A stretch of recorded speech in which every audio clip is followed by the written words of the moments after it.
Sophie Brooks.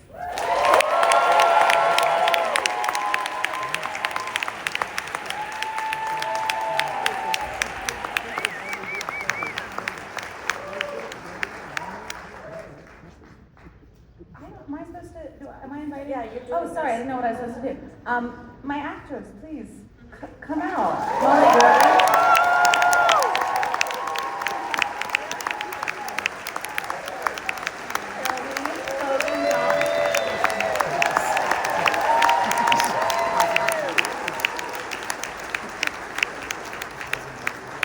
So far from you, Kim. Should we come closer? Yeah.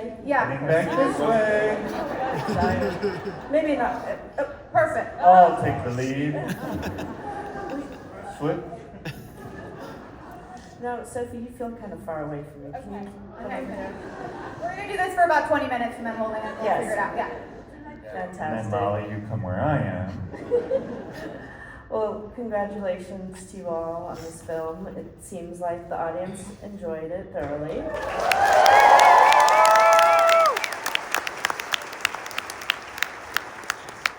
And then, in my intro, I couldn't quite refer to the places that this film goes to, but it goes to some interesting dark places, and and a lot in Iris's tied to Iris's character. I'm wondering if Sophie and Molly, you can talk about the story and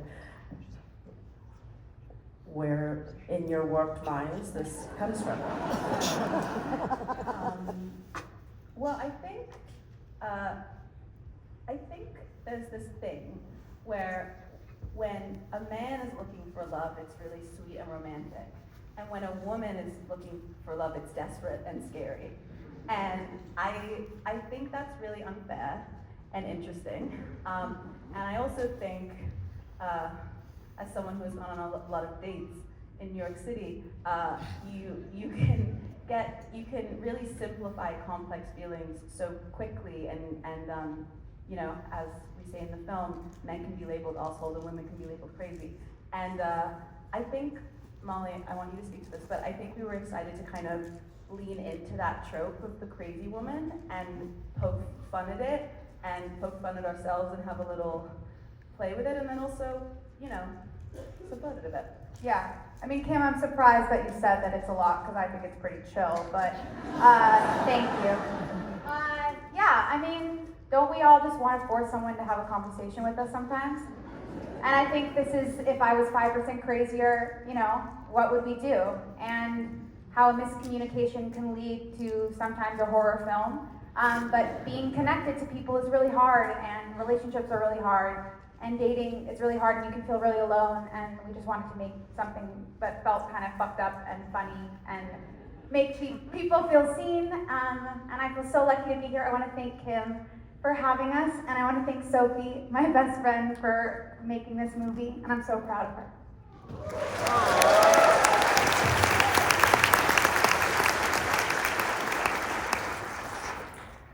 Logan, I would love to hear more about your experience of making this film. It was great. This was just such a wonderful time for me. I'm so used to, I'm used to doing some pretty heavy shit. And to go to work and just have fun and goof around and with these great actors was so much fun. And it was challenging for me. Yeah, I was limited in terms of my physical options. And that became, a fun challenge for me, and I just enjoyed it. It was a great experience all around. And John and Geraldine, were you there did you come into the shoot a little bit later as your characters kind of do, or were you there from the beginning? Yeah, we came in about halfway through and brought the energy. Brought the vibes. Yeah. We just boosted morale. Yeah. The crafty budget went up.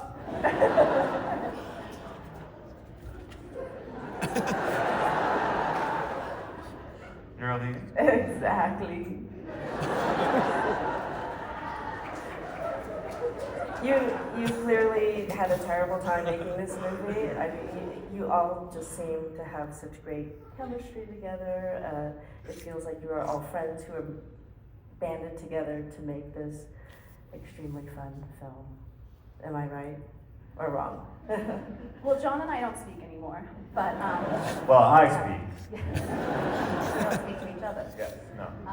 No, I mean, I think one of the special things about independent film is you have to be into the project because, you know, it's scrappy in moments. And I also think just we had such an incredible crew and everyone was so game to work really hard and everyone's a really kind person, and that does make for a good vibe in my experience on set. And yeah, I don't know, there's such good actors and so funny and so many of the best lines in the movie are improvised, which is so exciting when you're sitting at the monitor and you're like, fuck, they did better than I. But that's okay, that's what we want. And yeah, did you guys like me?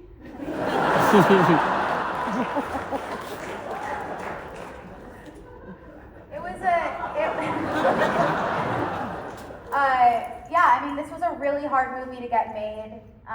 It took us, you know, Sophie and I were both thriving in the pandemic, absolutely looking hot, dating many people, going out a lot. No, we were both very sad, and we came up with this idea, and it's taken a long time to get here, but it took people believing in it and not giving up. And John and Geraldine have been on the project from the beginning.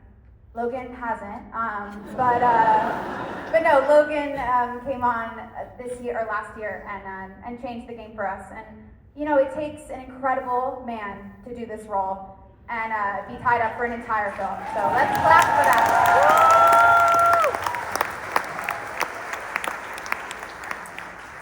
I'm going to let the audience ask a few questions. Yep, right here.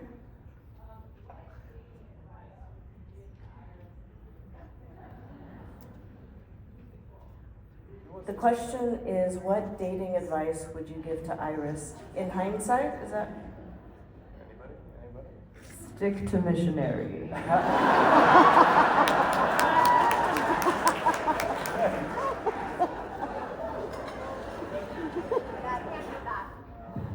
I would also say that, you know, you should never have to convince someone to like you, which Iris learned at the end.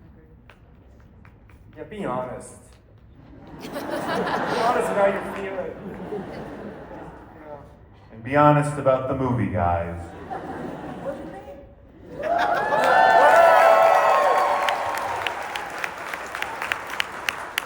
Okay, thank you. Right here, and my glasses? Yep, you're in the middle.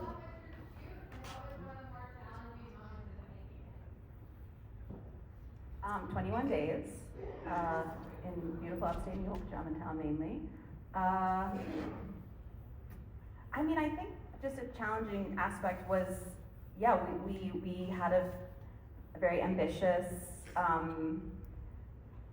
film that we wanted to make, and an amount of shots and takes that we want. You know, we wanted to really squeeze as much juice as we could, and on a indie scale, it's challenging. So I think that was hard, but incredible producers. Shout out Dan, David, Julie, who made it happen. Any other particularly challenging moments there? Well, that one lake scene just happened to be on the coldest day we filmed, and I swear Molly and I were turning blue and just shivering, trying. Yeah, and we couldn't kiss because we were shaking. Yeah. So I hope we look warm. Yeah. I also want to shout out Shelby, our intimacy coordinator, because that could have been really challenging, tying someone up every single day, and she made it absolute fire. It was really fun. Time for one more question. Yes, you right here. I want to ask about the lease. I feel like you kind of curated this very specific vibe. Literally, has 70s jazzy tone, and a dog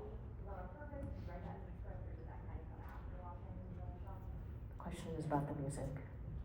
Dolly was in the script, and Molly and I both love Dolly Parton, so we always had that as our song for the dream sequence and the opening.